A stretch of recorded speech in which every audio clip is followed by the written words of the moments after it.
14 जून 2023 हरियाणा के करनाल जिले के पुलिस कंट्रोल रूम में सुबह का माहौल सामान्य रूप से शांत था कि अचानक सुबह 7:15 बजे हॉटलाइन की घंटी तेजी से बजने लगी, जिसने खामोशी को चीर दिया। ड्यूटी पर मौजूद पुलिसकर्मी ने तुरंत फोन उठाया। दूसरी तरफ एक बुजुर्ग महिला की आवाज थी, जो घबराहट और सिसकियों के बीच टूटे फूटे शब्दों में बोल रही थी। महिला ने कांपती हुई आवाज में पुलिस से मदद की गुहार लगाई। उसने उनसे तुरंत उसके घर आने का अनुरोध किया। उसने कहा कि उसकी बहू मर गई है, उसे मार डाला गया है। वो बार बार खून, बहुत सारा खून जैसे शब्द दोहरा रही थी। सूचना भले ही बहुत अव्यवस्थित थी, लेकिन सूचना देने वाली की आवाज में छिपे गहरे डर ने ड्यूटी पर मौजूद सिपाही को यह समझा दिया कि यह निश्चित रूप से एक बहुत ही गंभीर हत्या का मामला है। उसने तुरंत लाइन को होल्ड पर रखा। एक तरफ महिला को शांत करने की कोशिश की और दूसरी तरफ तुरंत करनाल जिला पुलिस के कमांड सेंटर को पूरी घटना की सूचना दी। 5 मिनट से भी कम समय में मामले की जटिलता को समझते हुए जिला पुलिस नेतृत्व ने तुरंत पूरी जानकारी हरियाणा राज्य पुलिस के महानिदेशक कार्यालय को दी। सूचना मिलते ही राज्य पुलिस के महानिदेशक ने तुरंत अपराध शाखा यानी PC02 को करनाल जिला पुलिस के साथ समन्वय स्थापित करने का निर्देश दिया। संबंधित तकनीकी इकाइयों को भी तुरंत जांच के लिए घटनास्थल पर पहुंचने का आदेश दिया गया। 30 मिनट से भी कम समय में हरियाणा पुलिस की विशेष गाड़ियों का काफिला अपराध स्थल पर मौजूद था। घटनास्थल एक 2 मंजिला सुंदर घर था, जो सीधे अंतरग्राम सड़क पर स्थित था। जब पुलिस बल वहां पहुंचा तो वहां अफरा तफरी का माहौल था। सैकड़ों जिज्ञासु लोग गेट के सामने जमा हो गए थे। मधुमक्खी के छत्ते की तरह भिनभिनाहट और कानाफूसी फैल रही थी। आंगन के एक कोने में एक बुजुर्ग महिला, जिसकी पहचान बाद में घर के मालिक की मां शांति देवी के रूप में हुई, जमीन पर बैठी थी। वो बेहोश होने की कगार पर रो रही थी।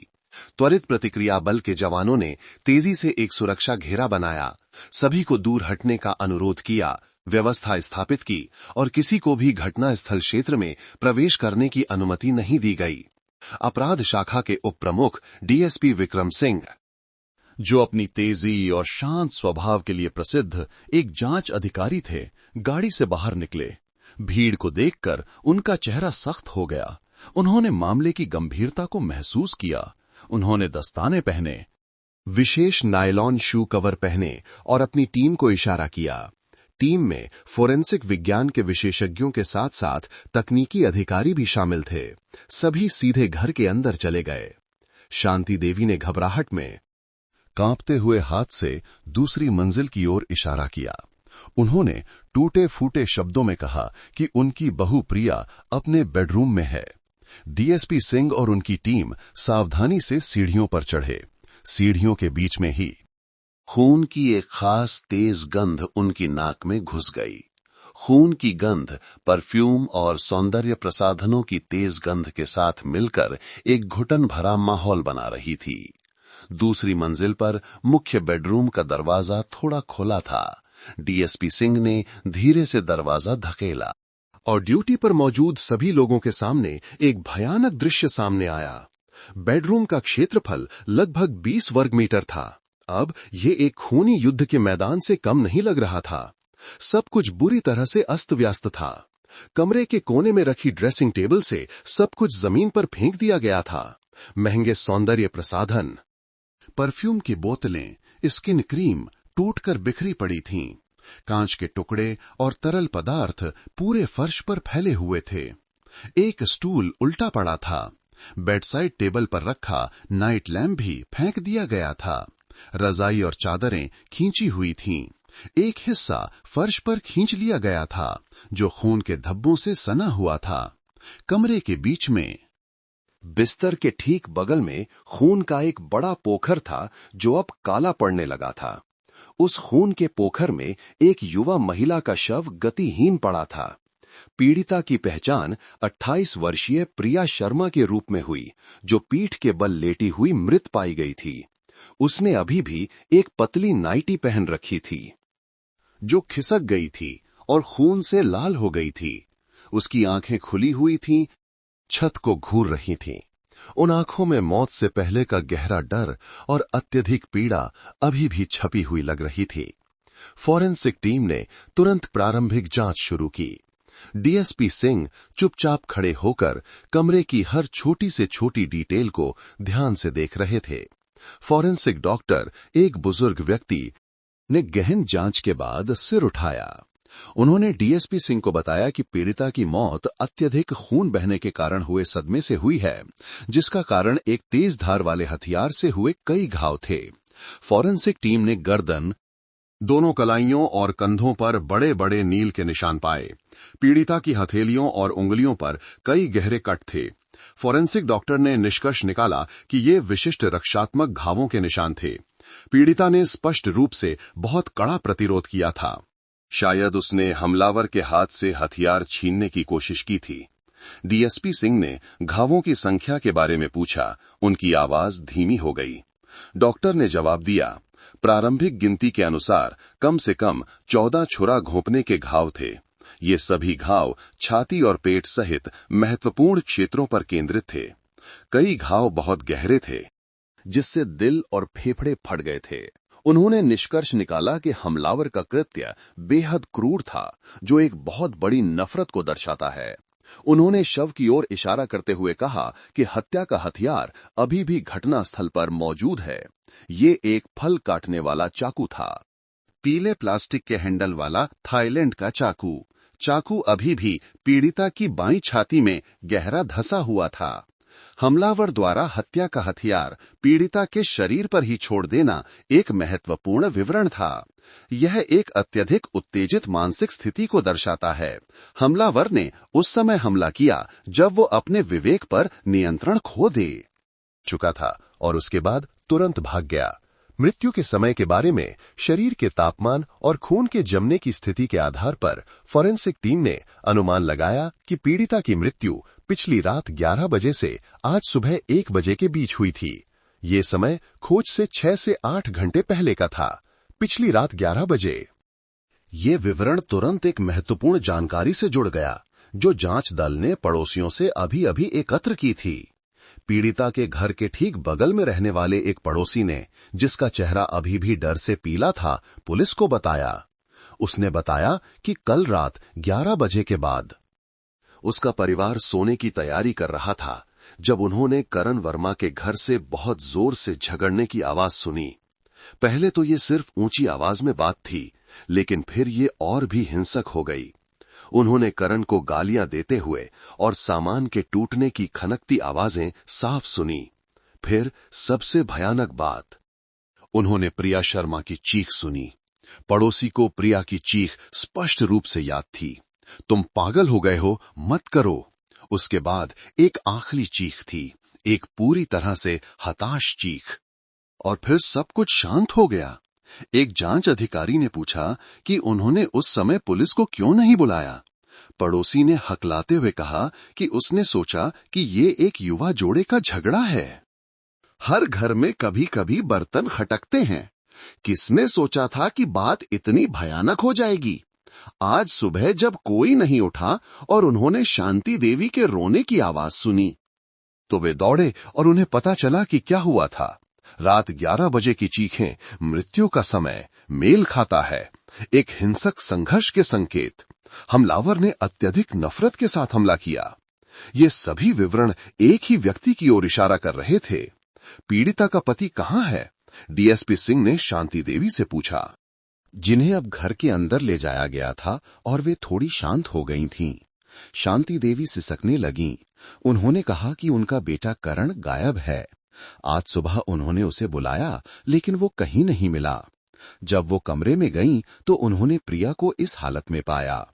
उन्होंने पुष्टि की कि उसकी मोटरसाइकिल, उसका बटुआ और उसका फोन सब गायब हैं। वो कहीं चला गया है।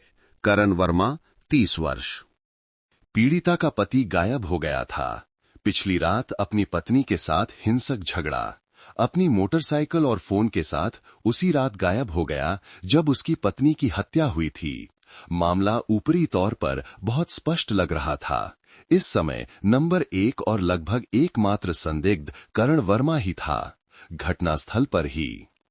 हरियाणा पुलिस के महानिदेशक ने तुरंत एक विशेष जांच दल SIT का गठन करने का निर्णय लिया, जिसका नेतृत्व पुलिस अधीक्षक और जांच एजेंसी के प्रमुख SP अजय ठाकुर करेंगे। अपराध शाखा के उप प्रमुख DSP विक्रम सिंह को स्थायी उपाध्यक्ष के रूप में नियुक्त किया गया, जो सभी जांच गतिविधियों का सीधे निर्देशन करेंगे।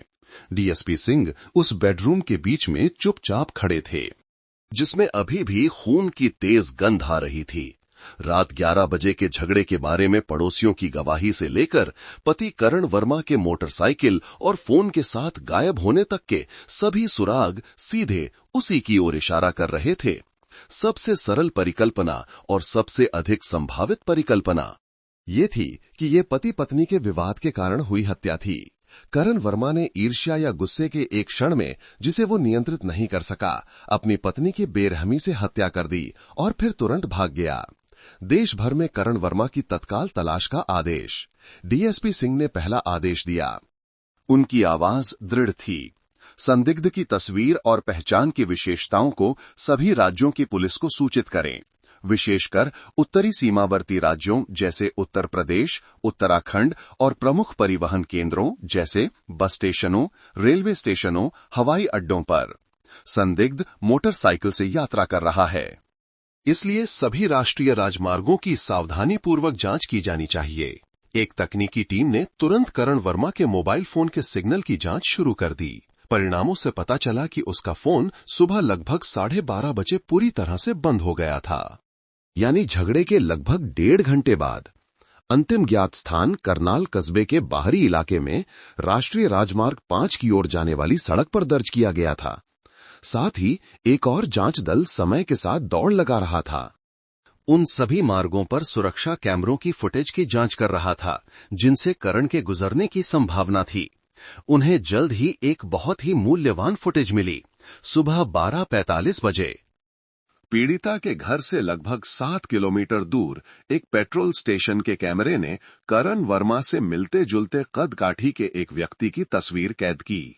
वो नीले रंग की हीरो स्प्लेंडर मोटरसाइकिल चला रहा था, जो करण की मोटरसाइकिल से मेल खाती थी और बहुत तेज गति से जा रहा था।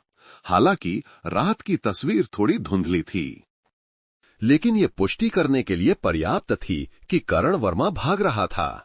मामला आकार लेता दिख रहा था। हत्यारा पति था, कारण पारिवारिक विवाद था। अब काम सिर्फ करण को किसी भी कीमत पर पकड़ना था, हालांकि एक अनुभवी जांचकर्ता के रूप में। DSP सिंह ने खुद को केवल एक ही रास्ते पर चलने की अनुमति नहीं दी। उन्होंने जांचकर्ताओं से किसी भी विवरण को नजरअंदाज न करने का अनुरोध किया। दूसरी जांच, उन्होंने निर्देश दिया, मकसद को स्पष्ट करना होगा। झगड़ा इतना चरम पर क्यों पहुंचा? पीड़िता प्रिया शर्मा और संदिग्ध करण वर्मा दोनों के पृष्ठभूमि में गहराई से जाना होगा। क्या उनके बीच पैसे का कोई विवाद था, कर्ज, जुआ या कोई तीसरा व्यक्ति? एक जांच दल तुरंत कस्बे के केंद्र में पीड़िता के स्पा और सैलून, जिसका नाम प्रियाज स्पा था, पर पहुंचा। यह व्यवसाय प्रिया ने गांव लौटने के बाद अकेले ही स्थापित किया था। दुकान काफी अच्छी थी, जिसमें लगभग 5-6 युवा महिला कर्मचारी थीं। जब जांचकर्ता अंदर घुसे तो तनाव का माहौल छाया हुआ था। कुछ लड़कियां एक दूसरे को गले लगाकर सिसक रही थीं। उन्होंने अभी अभी सुना था कि उनकी मालकिन की बेरहमी से हत्या कर दी गई है। सब इंस्पेक्टर अंजलि, जो गवाही लेने में अनुभवी एक महिला जांचकर्ता थीं, ने दुकान की प्रबंधक मीना नाम की लड़की से अकेले में मुलाकात की। मीना ने सिसकते हुए बताया कि प्रिया एक बहुत अच्छी मालकिन थी, दयालु थी और कर्मचारियों के साथ छोटी बहन जैसा व्यवहार करती थी। प्रिया बहुत सुंदर और व्यवहार कुशल थी, इसलिए दुकान हमेशा ग्राहकों से भरी रहती थी। क्या प्रिया का किसी से कोई विवाद था? सब इंस्पेक्टर अंजलि ने पूछा। पैसे या प्यार के मामले में? प्यार शब्द सुनते ही प्रबंधक मीना अचानक हिचकिचाई। उसने चारों ओर देखा और फिर महिला जांचकर्ता के कान के पास फुसफुसाई। मीना ने बताया कि पैसे के मामले में प्रिया बहुत ईमानदार थी और किसी पर कोई कर्ज नहीं था, लेकिन एक बात थी। उसने बताया कि प्रिया सुंदर होने के कारण कई पुरुष ग्राहक उस पर ध्यान देते थे। अधिकांश विनम्र थे, लेकिन एक व्यक्ति था, एक ग्राहक, मीना ने कहा, उसकी आवाज कांपने लगी। ये आदमी बूढ़ा था, लगभग 50 साल का, लेकिन बहुत अमीर दिखता था। वो एक काले रंग की मर्सिडीज में आता था, जिसकी नंबर प्लेट पर सारे सुंदर नंबर थे। हम लड़कियों ने सुना था कि वो पास के शहर पानीपत में एक बड़ी लकड़ी की फैक्ट्री का मालिक है। वो हमारी प्रिया मैडम के पीछे पागल था। वो कैसा पागल था? सब इंस्पेक्टर अंजलि ने जानकारी की गंभीरता को पहचानते हुए पूछा। हर बार जब वो आता था, मीना ने आगे बताया, वो हमेशा प्रिया मैडम से ही अपने सिर की मालिश और एक्यूप्रेशर करवाने की मांग करता था। वो लगातार फूल, महंगे उपहार, ब्रांडेड हैंडबैग दुकान पर भेजता रहता था, लेकिन प्रिया मैडम ने कभी कुछ स्वीकार नहीं किया। उन्होंने सीधे मना कर दिया। उन्होंने कहा कि वो शादीशुदा हैं और नहीं चाहती कि उनके पति करण को कोई गलतफहमी हो। इस विवरण ने जांचकर्ताओं को अत्यधिक ध्यान केंद्रित करने पर मजबूर कर दिया, लेकिन वो ग्राहक हार नहीं माना। मीना ने आगे बताया, उसकी आवाज में डर साफ झलक रहा था। वो प्रिया मैडम को और भी परेशान करने लगा। और बस 3 दिन पहले मैडम, 3 दिन पहले वो फिर से आया, एक मखमल का डिब्बा लेकर, जिसके अंदर एक हीरे का हार था। प्रिया मैडम ने इसे लेने से साफ इनकार कर दिया और सीधे कहा कि अगर वो उन्हें परेशान करना जारी रखता है तो वो पुलिस को रिपोर्ट करेगी और उसकी पत्नी और बच्चों को बता देगी। उसकी क्या प्रतिक्रिया थी? वो बहुत गुस्से में था। उसने रिसेप्शन डेस्क पर पानी का ग्लास तोड़ दिया। जाते समय वो मुड़ा और सीधे प्रिया मैडम के चेहरे पर उंगली उठाते हुए फुफकारा। मैंने उसे साफ सुना। उसने कहा, इतना घमंड मत करो, तुम्हारे उस मामूली मैकेनिक पति में क्या है? अगर मैं तुम्हें हासिल नहीं कर सकता तो वो भी तुम्हारे साथ शांति से नहीं रह पाएगा। जांचकर्ता एक दूसरे को देखने लगे। ये कोई इश्कबाजी नहीं थी, ये एक जान से मारने की धमकी थी। एक धमकी जो हत्या से ठीक 3 दिन पहले दी गई थी। ये तत्काल जानकारी तुरंत विशेष जांच दल को भेज दी गई। डीएसपी विक्रम सिंह, जिन्होंने अभी अभी चाकू को सबूत के तौर पर सील करने का निर्देश दिया था, ने खबर मिलते ही अपनी भौहें सिकोड़ लीं। मामला अचानक एक पूरी तरह से अलग दिशा में मुड़ गया था। एक दूसरा संभावित संदिग्ध सामने आ गया था। एक ऐसा व्यक्ति जिसके पास अस्वीकृति, ईर्ष्या, जुनून का पूरा मकसद था, जिसके पास अमीर और शक्तिशाली होने की क्षमता थी, और सबसे महत्वपूर्ण बात, जिसने एक सीधी धमकी दी थी। करण वर्मा का गायब होना, जो मूल रूप से उसके खिलाफ नंबर 1 सबूत था, अब एक अलग दृष्टिकोण से भी देखा जा सकता था। डीएसपी सिंह ने नई परिकल्पनाएं रखीं। 1. करण वर्मा अभी भी हत्यारा है। शायद उसे पता चल गया था कि उसकी पत्नी को उस अमीर आदमी द्वारा परेशान किया जा रहा था। ईर्ष्या में घर आकर पत्नी से पूछताछ की, जिससे झगड़ा हुआ और हत्या हो गई। 2. लकड़ी की फैक्ट्री के मालिक ने बेरहमी से अस्वीकार किए जाने के बाद बदला लेने के लिए प्रिया की हत्या कर दी। उसने ये रात 11 बजे किया। करण वर्मा कहीं से घर लौटा, अपनी पत्नी को खून के पोखर में मरा हुआ पाया और अत्यधिक डर के कारण तुरंत भाग गया। 3. एक और भी बुरा परिदृश्य। लकड़ी की फैक्ट्री के मालिक ने प्रिया पर हमला किया और ठीक उसी समय करण घर आ गया। उसने करण को भी काबू में कर लिया या उसका अपहरण कर लिया और उसे भी मार डाला। यदि ऐसा है तो करण वर्मा हत्यारा नहीं है, बल्कि एक और पीड़ित है। तुरंत सत्यापित करो, डीएसपी सिंह ने आदेश दिया। पानीपत में वो लकड़ी फैक्ट्री का मालिक कौन है? उसका नाम क्या है? कौन सी लकड़ी की फैक्ट्री? कल रात 10 बजे से आज सुबह 1 बजे के बीच उसकी मौजूदगी का सबूत तुरंत जांचें। ठीक है। साथ ही वो एक और जांच दल की ओर मुड़े। तीसरी जांच, ये स्पष्ट करना होगा कि करण वर्मा ने ठीक रात 11 बजे अपनी पत्नी से झगड़ा क्यों किया। उससे पहले वो कहां था, क्या कर रहा था, किसके साथ था? शांति देवी ने कहा कि वो दोस्तों के साथ शराब पीने गया था। उन दोस्तों को तुरंत ढूंढो। मैं जानना चाहता हूं कि उस शराब पार्टी में ऐसा क्या हुआ जिससे उसकी मानसिक स्थिति उत्तेजित हो गई। जांच एक तने हुए तार की तरह तनावपूर्ण हो गई। वे 14 घातक चाकू के वार एक पति के गुस्से का परिणाम थे या एक अस्वीकृत प्रेमी की क्रूरता? जांच दल को जवाब खोजने के लिए समय के साथ दौड़ लगानी पड़ी। डीएसपी विक्रम सिंह समझ गए कि विशेष जांच दल को समय के साथ दौड़ लगानी पड़ रही है। 2 जांच दिशाएं, 2 संभावित संदिग्धों के लिए बलों के सटीक आवंटन की आवश्यकता थी। सत्यापन में किसी भी देरी से असली हत्यारे को मौका मिल सकता था, चाहे वो करण वर्मा हो या लकड़ी का कारखाना मालिक। अपने निशान मिटाने का दूसरी जांच, जो उस जुनूनी लकड़ी के कारखाने के मालिक पर केंद्रित थी, को तत्काल गति से शुरू किया गया। इस व्यक्ति की पहचान जल्दी ही स्पष्ट हो गई। उसका पूरा नाम राकेश सिंघानिया था। 52 वर्ष, पानीपत का एक कुख्यात लकड़ी का व्यापारी। सिंघानिया का रिकॉर्ड काफी जटिल था। वो एक अय्याश के रूप में प्रसिद्ध था। उसके व्यापक संबंध थे और उसका स्वभाव बेहद अभिमानी था। ये तथ्य कि वो प्रिया शर्मा के प्रति आसक्त था, जो उसकी बेटी की उम्र की थी, पानीपत के व्यापारिक हलकों में कई लोग जानते थे। एक विशेष जांच दल, जिसका नेतृत्व सीधे मेजर के स्क्वाड के प्रमुख इंस्पेक्टर अजय कुमार कर रहे थे, तुरंत पानीपत के लिए रवाना हो गया। उन्होंने वर्दी नहीं पहनी थी और संदेह से बचने के लिए एक नागरिक वाहन में यात्रा की। राकेश सिंघानिया का लकड़ी का कारखाना राष्ट्रीय राजमार्ग के ठीक बगल में 10 हेक्टेयर भूमि पर स्थित था। जब जांचकर्ता पहुंचे तो सिंघानिया अपने शानदार लकड़ी के पैनल वाले कार्यालय में बैठा था। उसके पैर मेज पर थे और वो एक महंगी सिगार पी रहा था। पुलिस बल को देखकर सिंघानिया बिल्कुल भी आश्चर्यचकित नहीं हुआ, बस मुस्कुराया। उसने एक वाक्य कहा, उसकी आवाज उदासीन थी।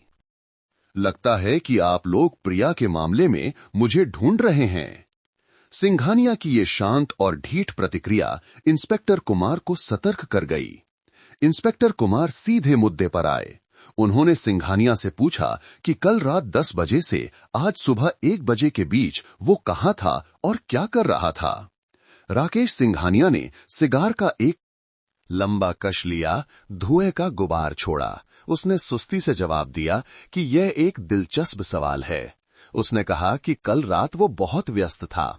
उसकी गुरुग्राम में कुछ महत्वपूर्ण भागीदारों के साथ एक पार्टी थी। उसने बताया कि उन्होंने एक शानदार रेस्तोरां में रात का खाना खाया, फिर एक बड़े कराओके बार में गए। देर रात तक उसने जोर देकर कहा कि वो लगभग 3 बजे सुबह पानीपत में अपने घर लौटा। जब गवाहों के बारे में पूछा गया तो राकेश सिंघानिया जोर से हंसा। उसने कहा कि उसके पास 10 गवाह हैं। उसने 3 परिवहन कंपनियों के निदेशकों के नाम और अपने निजी ड्राइवर का नाम सूचीबद्ध किया। उसने चुनौती दी, आप जाकर उनसे पूछ सकते हैं। इंस्पेक्टर कुमार ने उस धमकी के बारे में सवाल किया, अगर मैं तुम्हें हासिल नहीं कर सकता तो वो भी तुम्हारे साथ शांति से नहीं रह पाएगा, जो उसने 3 दिन पहले प्रिया से कही थी। सिंघानिया ने इनकार नहीं किया। उसने स्वीकार किया कि उसने ऐसा कहा था। उसने समझाया, ये सच है कि वो प्रिया के प्रति आसक्त था और उसे पाना भी चाहता था, लेकिन वो एक व्यवसायी है। वो जो चाहता है उसे पाने के लिए पैसे का उपयोग करेगा, चाकू का नहीं। उसने कहा कि उसका मतलब था कि वो प्रिया के स्पा को बर्बाद करने के लिए अपने पैसे और कनेक्शन का उपयोग करेगा, ताकि वो व्यवसाय न कर सके, ताकि उसे खुद उसके पैरों पर गिरकर भीख मांगनी पड़े। उसने जोर देकर कहा कि वो उसे मारने के लिए इतना मूर्ख नहीं है। उसे मारकर उसे क्या मिलेगा? राकेश सिंघानिया का बयान बहुत स्पष्ट और तार्किक था। उसने उन लोगों के नाम और फोन नंबर प्रदान किए जो कल रात उसके साथ थे। इंस्पेक्टर कुमार ने तुरंत एक जांच दल को संकेत दिया। एक समूह तुरंत इन सूचनाओं को क्रॉस वेरीफाई करने के लिए गुरुग्राम गया। सत्यापन के परिणामों की प्रतीक्षा करते हुए टीम ने राकेश सिंघानिया पर गुप्त रूप से निगरानी रखी। हालांकि उसके रवैये ने जांचकर्ताओं को बेहद असहज महसूस कराया। उसने उस लड़की की मौत के बारे में बात की, जिसके प्रति वो कभी आसक्त था, एक ठंडे, भावनाहीन तरीके से। उसने ये भी अनुमान लगाया, निश्चित रूप से उसके पति ने उसे मारा है। उसने सुना था कि करण शांत है लेकिन गुस्सैल है। गरीब और अक्षम पुरुषों का प्रकार जो आसानी से ईर्ष्या करते हैं। ये पता लगाना कि उसकी सुंदर पत्नी को किसी और द्वारा पीछा किया जा रहा है, ईर्ष्या और फिर हत्या करना सामान्य है। केवल 2 घंटे बाद गुरुग्राम में जांच दल ने वापस रिपोर्ट किया। राकेश सिंघानिया का बयान पूरी तरह से सही था। उसके पूरे कार्यक्रम की पुष्टि हो गई। रेस्टोरों और कराओके बार में सुरक्षा कैमरों ने सिंघानिया की स्पष्ट तस्वीरें दर्ज की थीं। वो 2:30 बजे सुबह कराओके बार से निकला और लगभग 3:30 बजे सुबह पानीपत में अपने घर पहुंचा। राकेश सिंघानिया के पास एक अकाट्य बहाना था। ये जानकारी तुरंत डीएसपी विक्रम सिंह को दी गई। उन्होंने अपनी भौहें सिकोड़ लीं। तो संदिग्ध नंबर 2 लकड़ी के कारखाने का मालिक सीधे हत्या के संदेह के दायरे से बाहर हो गया था। हालांकि इस संभावना को 100% खारिज नहीं किया जा सकता था कि उसने प्रिया को मारने के लिए किसी को काम पर रखा था, लेकिन ये संभावना बहुत कम थी। क्या उसकी धमकी सिर्फ एक संयोग थी या ये एक और त्रासदी के लिए उत्प्रेरक थी? मामला और भी मुश्किल हो गया। ये जांच की दिशा जो इतनी आशाजनक लग रही थी, एक मृत अंत में पहुंच गई थी। विशेष जांच दल ने बहुमूल्य समय खो दिया था। अब सारा ध्यान तीसरी जांच पर केंद्रित करना था। तीसरी जांच जो करण वर्मा की शराब पार्टी पर केंद्रित थी, एक और जांच दल द्वारा तेजी से की जा रही थी। उन्होंने जल्दी ही उन दोस्तों के समूह की पहचान कर ली जिन्होंने पिछली रात करण के साथ शराब पी थी। वे 4 लोग थे। सभी मैकेनिक थे जो करण के साथ उसी वर्कशॉप में काम करते थे। उन सभी को तुरंत पूछताछ के लिए जिला पुलिस मुख्यालय बुलाया गया। जांच एजेंसी में चारों दोस्त ये सुनकर बेहद स्तब्ध थे कि प्रिया की हत्या कर दी गई है और करण नंबर 1 संदिग्ध है। ये असंभव है। पवन नाम के एक दोस्त ने, जो करण के साथ काम करता था, हक लाया। करण अपनी पत्नी से बहुत प्यार करता था। कल रात वो अभी भी अपनी पत्नी की बड़ाई कर रहा था। जांच अधिकारी ने तुरंत पवन से पूरी शराब पार्टी का विस्तार से वर्णन करने का अनुरोध किया। पवन ने बताया कि कल रात पूरा समूह कस्बे के बाहरी इलाके में एक बियर बार में शराब पीने गया था। मुख्य उद्देश्य संजय कुमार का स्वागत करना था, जो करण और समूह दोनों का एक करीबी दोस्त था। ये संजय 5 साल मुंबई में काम करने के बाद अपने गृहनगर लौटा था। शुरुआत में माहौल बेहद खुशनुमा था। लंबे समय बाद दोस्त मिले, हाथ मिलाया, गले मिले और बहुत उत्साह से पिया। करण वर्मा सबसे खुश था। उसने संजय को यह भी बताया कि उसने अभी-अभी शादी की है। उसने अपनी पत्नी को सुंदर, आज्ञाकारी बताया और ये भी कि उसने खुद एक स्पा और सैलून खोला है जो बहुत अच्छा चल रहा है। पवन ने कहा कि करण उस समय अपनी पत्नी पर बेहद गर्व महसूस कर रहा था। पवन के अनुसार चीजें रात 9:30 बजे के बाद बदलने लगीं। उस समय तक हर कोई थोड़ा नशे में था। संजय कुमार ने अचानक करण वर्मा को एक कोने में खींच लिया। संजय ने करण से कहा एक रहस्यमय लहजे में कि उसके पास उसे दिखाने के लिए कुछ बहुत दिलचस्प है। शराब की मेज पर बाकी लोगों ने देखा कि संजय ने अपना स्मार्ट मोबाइल फोन निकाला और करण को स्क्रीन पर कुछ दिखाया। जांच अधिकारी ने पूछा कि क्या पवन ने देखा कि ये क्या था। पवन ने अपना सिर हिलाया और कहा कि वो थोड़ा दूर बैठा था, इसलिए वो स्पष्ट रूप से नहीं देख सका। उसने केवल अनुमान लगाया कि ये एक तस्वीर थी। लेकिन जिस चीज ने शराब की मेज पर सभी को भयभीत कर दिया, वो थी उसके तुरंत बाद करण वर्मा की प्रतिक्रिया। पवन ने याद किया, उसकी आवाज में अभी भी कुछ भ्रम था। करण वर्मा जो एक खुश और उत्साहित अवस्था में था, फोन स्क्रीन को देखने के बाद अचानक पूरी तरह से बदल गया। उसका चेहरा जो शराब से लाल था, पीला पड़ गया। करण के हाथ बुरी तरह कांपने लगे और फिर एक ज्वालामुखी की तरह फटते हुए करण इतनी जोर से चिल्लाया कि पूरा बार सुन सके, तुमने मुझे धोखा दिया। उसके बाद उन्मत्तकारियों की एक श्रृंखला थी। करण ने अपना हाथ घुमाया और संजय के फोन को सीधे सीमेंट के फर्श पर पटक दिया, जो टुकड़ों में बिखर गया। यहीं नहीं रुका, करण एक घायल जानवर की तरह दहाड़ा और फिर दोनों हाथों से पूरी शराब की मेज को पलट दिया। कटोरे, प्लेटें, ग्लास, कप, खाना चारों ओर उड़ गया। टूटने की खनकती आवाज पूरे बार में गूंज उठी। पवन ने कहा, हर कोई स्तब्ध था। किसी को भी प्रतिक्रिया करने का समय नहीं मिला। संजय कुमार का चेहरा खून रहित था और वो अपनी सीट पर जम गया था। और करण वर्मा मेज पलटने के बाद एक और शब्द नहीं कहा। उसने केवल जोर जोर से गालियां दी और फिर बार से बाहर भाग गया। उसने अपनी मोटरसाइकिल स्टार्ट की, रेस दी और रात के अंधेरे में गायब हो गया, अपने 3 दोस्तों और संजय को उस गंदगी के बीच स्तब्ध छोड़कर। उस समय क्या समय था? जांच अधिकारी ने पूछा। लगभग 10 बजने में 15 मिनट कम थे। 10 बजने में 10 मिनट कम थे, पवन ने निश्चित रूप से कहा। 10 बजने में 10 मिनट।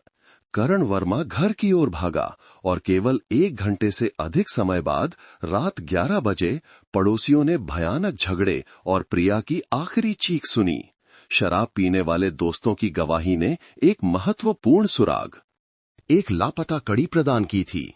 विवाद लकड़ी के कारखाने के मालिक से नहीं आया था। विवाद संजय कुमार से आया था, जो मुंबई से आया था और फोन में एक रहस्यमयी तस्वीर से। डीएसपी विक्रम सिंह को यह रिपोर्ट मिली और चीजें स्पष्ट होने लगीं। उस तस्वीर में ऐसा कौन सा भयानक रहस्य था जो एक आदमी को, जो अपनी पत्नी पर गर्व कर रहा था, 1 घंटे के भीतर 14 चाकू के वार करने वाले एक पागल हत्यारे में बदल सकता था। करण का गायब होना अब स्पष्ट रूप से एक हत्यारे का भागना था। संजय कुमार कहां है? डीएसपी सिंह ने वॉकी टॉकी पर जोर से कहा।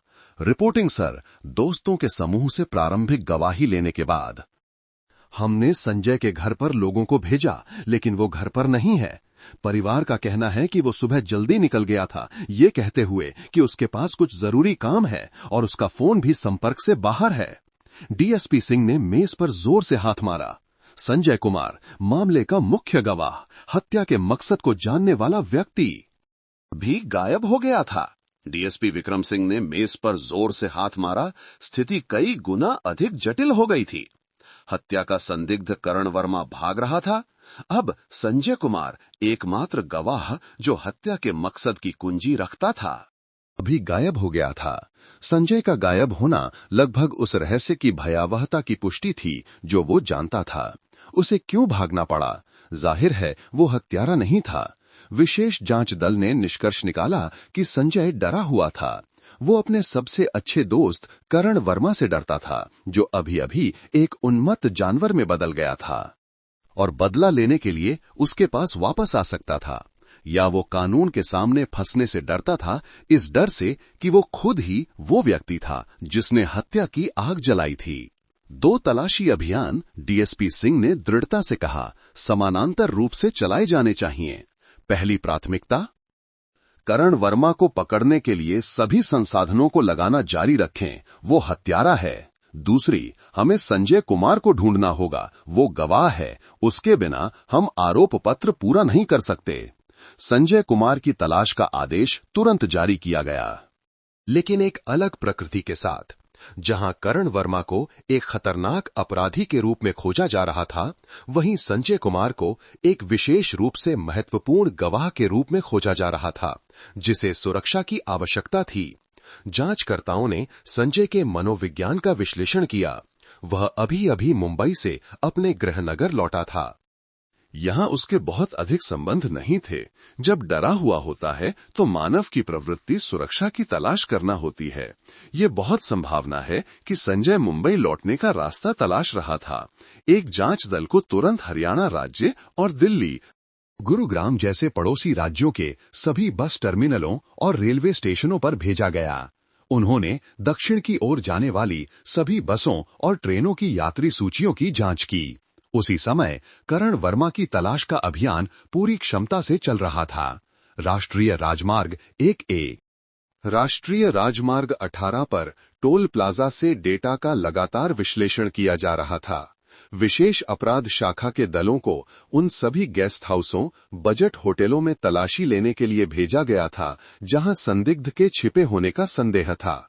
विशेष रूप से उत्तर प्रदेश, उत्तराखंड में जांच दल ने निष्कर्ष निकाला कि एक गंभीर अपराध करने के बाद करण बड़े शहरों में जाने की हिम्मत नहीं करेगा। उसके भागने की सबसे संभावित दिशा सीमा की ओर थी। वो अवैध रास्तों से चीन या नेपाल भागने की कोशिश कर सकता है। उत्तर प्रदेश और उत्तराखंड के सीमा सुरक्षा बलों को तुरंत सहयोग के लिए एक पत्र मिला, जिसमें सीमावर्ती क्षेत्रों पर नियंत्रण कड़ा करने का अनुरोध किया गया था।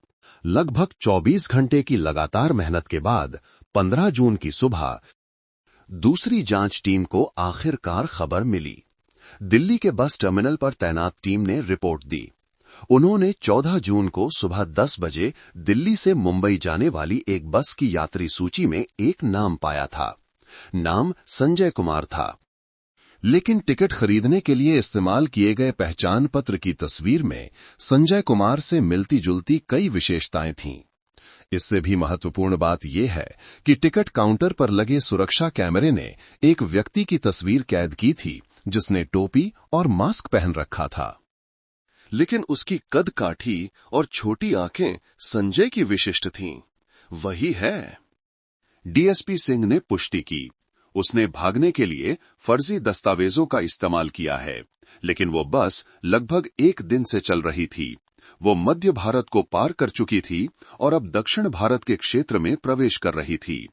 कर्नाटक में ट्रैफिक पुलिस स्टेशन से कर्नाटक पुलिस के साथ समन्वय स्थापित करने का अनुरोध करें कि वे तुरंत उस बस को रोकें और प्रशासनिक जांच करें। संजय कुमार को निकटतम जांच एजेंसी में सुरक्षित लाया जाना चाहिए। याद रखें, वो एक गवाह है, अपराधी नहीं। डीएसपी सिंह ने फोन पर निर्देश दिया।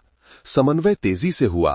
6 घंटे बाद 15 जून की दोपहर को बेंगलुरु शहर से गुजरने वाले राष्ट्रीय राजमार्ग 14 पर चल रही स्लीपर बस को ट्रैफिक पुलिस ने रोकने का संकेत दिया। जब बस का दरवाजा खुला तो सादे कपड़ों में अपराध शाखा के जांचकर्ता चढ़ गए। वे सीधे स्लीपर नंबर 28 की ओर गए, जहां एक व्यक्ति कंबल ओढ़कर सोने का नाटक कर रहा था। संजय कुमार, कृपया हमारे साथ मुख्यालय चलें। वो व्यक्ति चौंक गया, जल्दी से इनकार करने लगा, लेकिन जब उसने समन और पुलिस अधिकारियों के सख्त चेहरे देखे तो वो तुरंत टूट गया। संजय कुमार को तुरंत कर्नाटक पुलिस मुख्यालय ले जाया गया और एक विशेष पूछताछ की गई, जिसमें हरियाणा से डीएसपी विक्रम सिंह ऑनलाइन मौजूद थे। पूछताछ कक्ष में संजय कुमार कांप रहा था। उसका चेहरा पीला और थका हुआ था। वो लगातार रो रहा था, ये विनती कर रहा था कि वो निर्दोष है, उसने किसी को नहीं मारा है। हम जानते हैं कि आपने किसी को नहीं मारा है, एक जांच अधिकारी ने कहा, लेकिन आप मामले से सीधे संबंधित जानकारी छिपा रहे हैं। आपकी चुप्पी न्याय में बाधा डाल रही है और आपकी जान भी खतरे में है। क्या आप समझते हैं कि अगर करण वर्मा आपको ढूंढ लेता है तो वो आपके साथ क्या कर सकता है?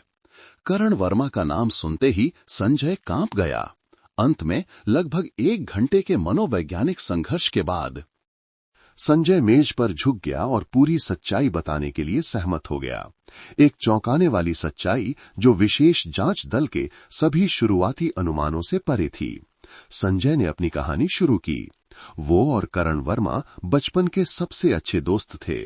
5 साल पहले संजय मुंबई में एक मजदूर के रूप में काम करने गया, जबकि करण अपने गृह नगर में एक मैकेनिक के रूप में रहा। हत्या की रात शराब पार्टी में करण बहुत खुश था, अपनी सुंदर और अच्छी पत्नी की बड़ाई कर रहा था। करण ने संजय को अपनी शादी की तस्वीरें भी दिखाईं। उस समय संजय ने कहा, जब मैंने प्रिया की तस्वीर देखी तो मैं स्तब्ध रह गया। मैंने उसे पहचान लिया। मुझे अपनी आंखों पर विश्वास नहीं हो रहा था। आपने प्रिया शर्मा को कैसे पहचाना? डीएसपी सिंह ने स्क्रीन के माध्यम से सीधे पूछा। संजय ने अपना सिर नीचे कर लिया। उसकी आवाज धीमी थी। उसने कबूल किया कि मुंबई में 5 साल काम करने के दौरान मनोरंजन के लिए वो और कुछ मजदूर दोस्त कभी-कभी मौज मस्ती करने जाते थे। वे गोरेगांव के एक छिपे हुए वेश्यालय के नियमित ग्राहक थे और करण की पत्नी प्रिया शर्मा उस प्रतिष्ठान में एक उच्च श्रेणी की वेश्या थी। पूरा पूछताछ कक्ष शांत हो गया। क्या आप निश्चित हैं? मैं निश्चित हूं। संजय ने पुष्टि की। उस समय वो प्रिया नाम का उपयोग नहीं करती थी, उसने लिली नाम रखा था। वो वहां अपनी सुंदरता और व्यवहार कुशलता के लिए बहुत प्रसिद्ध थी। मैं उसका नियमित ग्राहक था। डीएसपी सिंह ने एक गहरी सांस ली। उन्होंने स्पष्ट रूप से अनुमान लगाया था कि आपने करण को जो तस्वीर दिखाई थी वो एक तस्वीर थी जो मैंने लिली यानी प्रिया के साथ ली थी। संजय ने सिर झुकाकर कबूल किया। लगभग 3 साल पहले मेरे जन्मदिन पर मैंने उसे बाहर ले जाने के लिए भुगतान किया था। हमने एक कराओके बार में एक साथ एक तस्वीर ली थी। तस्वीर में उसने बहुत छोटे कपड़े पहने थे और मेरा गला पकड़ रही थी। अंतिम रहस्य उजागर हो गया था, एक भयानक रहस्य। आपने करण को वो तस्वीर क्यों दिखाई? जांच अधिकारी ने मेज पर हाथ मारा। मैं बस उसे चेतावनी देना चाहता था, संजय रोया। मुझे उम्मीद नहीं थी कि वो ऐसी किसी से शादी कर लेगा। मैंने सोचा कि मुझे उसे सच बताना चाहिए कि उसकी पत्नी ने उसे धोखा दिया है, कि उसकी पत्नी का एक बुरा अतीत है। मुझे उम्मीद नहीं थी। संजय ने एक अंतिम विवरण जोड़ा। ये विवरण किसी भी आदमी के स्वाभिमान में सीधे छुरा घोंपने जैसा था। उस समय करण नशे में था। उसने विश्वास नहीं किया। वो चिल्लाया कि मैं उससे ईर्ष्या करता हूं, इसलिए मैं कहानियां गढ़ रहा हूं। मैं भी नशे में था। मैंने गलती से कह दिया। मैंने उससे कहा, तुझे यकीन नहीं होता, तेरी बीवी के साथ मैं पहले अनगिनत बार सो चुका हूं। डीएसपी सिंह ने अपनी आंखें बंद कर लीं। अब वो समझ गया, ये सिर्फ अपनी पत्नी के वेश्या के रूप में अतीत की खोज नहीं थी। ये उस अतीत की खोज थी जो उसके सबसे अच्छे दोस्त के मुंह से निकली थी। और अपमान का चरम ये था कि वो सबसे अच्छा दोस्त एक ग्राहक था। उसने अपनी पत्नी के साथ सोया था। ये एक दोहरा विश्वासघात था, एक सच्चाई जिसे कोई भी आदमी, विशेष रूप से करण वर्मा जैसा गुस्सैल और नशे ने धुत आदमी, सहन नहीं कर सकता था। रात 10 बजने में 10 मिनट पर करण वर्मा उस भयानक सच्चाई को लेकर शराब की दुकान से बाहर भागा। वो घर की ओर भागा और 1 घंटे बाद 14 घातक चाकू के वार प्रिया शर्मा के शरीर पर किए गए। हत्या का मकसद अकाट्य रूप से स्पष्ट हो गया था। तुरंत डीएसपी सिंह ने आदेश दिया। राकेश सिंघानिया के बारे में सभी जांचें रोक दी गईं। संजय कुमार को गवाह संरक्षण कार्यक्रम में रखा गया और जांच में सहायता के लिए तुरंत हरियाणा वापस लाया गया। विशेष जांच दल के सभी बल करण वर्मा की गिरफ्तारी पर केंद्रित थे। संदिग्ध ने अत्यधिक उत्तेजित, अपमानित मानसिक स्थिति में अपराध किया था। डीएसपी सिंह ने निष्कर्ष निकाला, अब वो एक घायल जानवर है जिसके पास खोने के लिए कुछ नहीं है और वो बेहद खतरनाक है। सीमा की ओर भागना सबसे अधिक संभावित है। हमें उसे सीमा पार करने से पहले पकड़ना होगा। जैसे ही संजय कुमार से पूछताछ समाप्त हुई, हत्या के मकसद की पूरी तस्वीर भयानक रूप से स्पष्ट हो गई। डीएसपी विक्रम सिंह ने तुरंत रात में ही विशेष जांच दल की एक आपात बैठक बुलाई। कर्नाटक से मिली जानकारी ने एक क्रूर सच्चाई की पुष्टि की। करण वर्मा ने अपनी पत्नी को सामान्य ईर्ष्या के कारण नहीं मारा था, बल्कि उसके स्वाभिमान पर ठंडे पानी की बाल्टी डालने के कारण मारा था। एक अपमान जो उसकी पत्नी के गंदे अतीत से आया था, जिसे उसके सबसे अच्छे दोस्त ने उजागर किया था। डीएसपी सिंह ने निष्कर्ष निकाला कि इस समय करण वर्मा की मानसिक स्थिति बेहद अस्थिर थी। वो अब एक गुस्सैल पति नहीं था, बल्कि एक जानवर था जिसे कोने में धकेल दिया गया था। संजय द्वारा बताई गई सच्चाई ने करण के विश्वास की हर चीज को नष्ट कर दिया था। प्यार, दोस्ती, सम्मान। उसने 14 चाकू के वार किए, एक ऐसा कार्य जो अत्यधिक क्रोध, पूर्ण नियंत्रण खोने को दर्शाता है।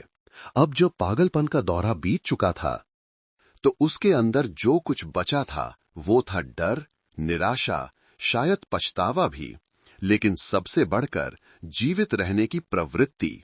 वो बचने के लिए कुछ भी करेगा। राकेश सिंघानिया के बारे में सभी जांचें आधिकारिक तौर पर रोक दी गईं।